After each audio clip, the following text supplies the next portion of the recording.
ഈ സിനിമ ടൈറ്റിലും ഉണ്ട് Prince and family എന്നുള്ളത്.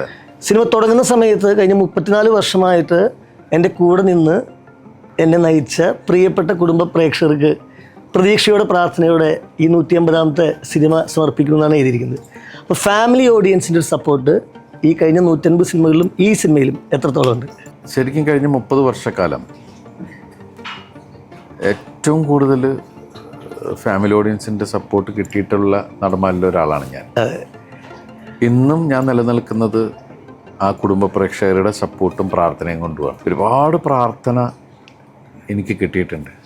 അത് നമ്മൾ ഓരോ ഫങ്ഷനും ചെല്ലുമ്പോഴും, ഇപ്പോൾ ഈ സിനിമയെക്കുറിച്ച് പറയുകയാണെങ്കിൽ ഈ സിനിമ റിലീസ് ചെയ്തതിന് ശേഷം ഞങ്ങൾ മലബാർ ഏരിയയിലേക്ക് ട്രാവൽ ചെയ്തു തിയേറ്ററുകളിൽ. അവർക്കറിയില്ല ഞാൻ വരുന്നൊന്നും. ഞാനും എൻ്റെ കൂടെ അഭിനയിച്ച ഹീറോയിൻസൊക്കെ ആയിട്ടാണ് ഞങ്ങൾ പോയത്.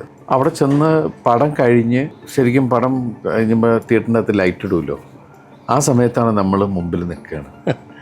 അപ്പോഴാണ് ഇവർ ഭയങ്കര സർപ്രൈസായിട്ട് ആ സീനിൻ്റെ നമ്മൾ കണ്ണ് നനയാന്ന് പറയില്ലേ, ആ കണ്ണ് നനഞ്ഞ കണ്ണോടുകൂടി ഇങ്ങനെ ആകെ ഇതൊക്കെ തുടച്ചൊക്കെ നിൽക്കുന്ന ചില ആൾക്കാർ അങ്ങനെ. പിന്നെ ആൾക്കാർ സർപ്രൈസായി പോയി നമ്മളെ കണ്ടു കഴിഞ്ഞപ്പോൾ.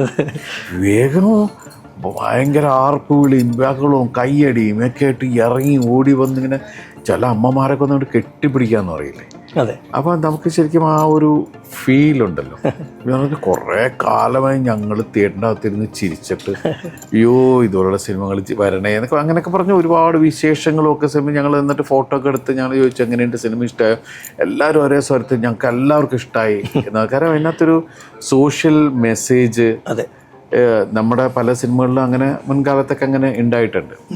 ഏതൊരു സിനിമ കഴിയുമ്പോഴും എന്തെങ്കിലും ഒരു സാധനം സമൂഹത്തിന് കണക്റ്റഡ് ആയിട്ടുള്ള, സൊസൈറ്റിയോട് കമ്മിറ്റഡ് ആയിട്ടുള്ള ചില സാധനങ്ങൾ.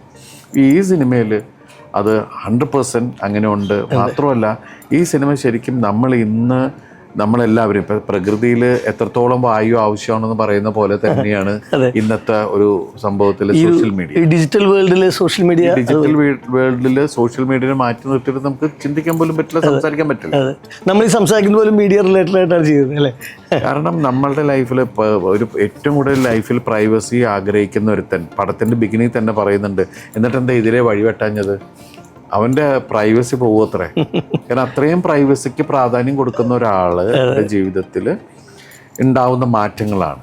എങ്ങനെയാണ് നമുക്ക് ഈ കാലഘട്ടത്തിൽ ഡിജിറ്റൽ വേൾഡിൽ നമുക്ക് അങ്ങനെ ഭയങ്കര പ്രൈവസിയിൽ മുന്നോട്ട് പോകാൻ പറ്റുക എന്ന് പറയുന്നൊരു വലിയ ചോദ്യമുണ്ട്.